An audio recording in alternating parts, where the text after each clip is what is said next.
this is the Provoked Prawn, and in this video I'm taking the Royal Kludge RK96 that you can see here with its 96 keys and its white keycaps, and I'm upgrading it by swapping out the switches and changing out the keycaps for something a little bit nicer. Now, I've done a video separately on this keyboard talking about all the wonderful features of it. This is a really affordable keyboard with a really interesting design. It includes hot-swappable switches.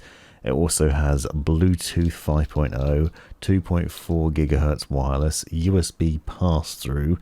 It also has lubed stabilisers, extra switches in the box, and other insane things like some silencing foam that makes it a joy to type on. As you can see, the version I have uses red switches. These are Royal Kludge's own red switches, very similar to Gateron reds, and they are actually a very nice typing experience. The typing experience on this is very comfortable, and as I said in the other video, preferable to a lot of the other gaming keyboards that I've tried. The stabilizers are wonderful, and also the silencing foam really makes a very big difference. It's a very sort of funky keyboard.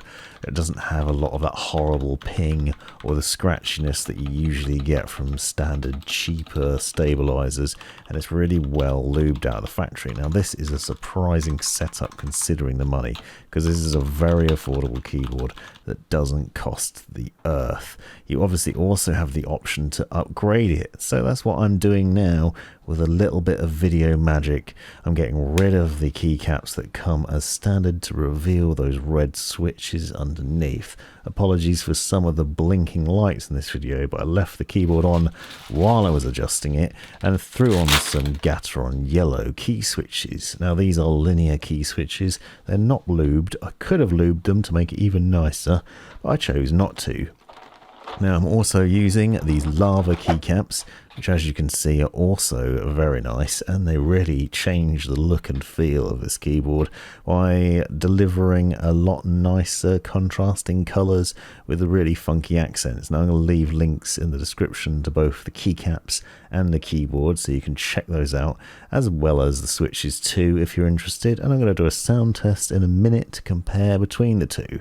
I think you'll agree this looks a lot nicer. The one downside being that these keycaps don't let through nearly as much of the lighting as the standard ones. However, this keyboard only really has blue backlighting. It's not particularly fancy. It does have some different key color schemes, so in other words, it gives off some different vibes in different directions and at different speeds, and you can customize some of the lighting effects. It has 20 lighting effects as standard, but they really don't shine through these lava keycaps.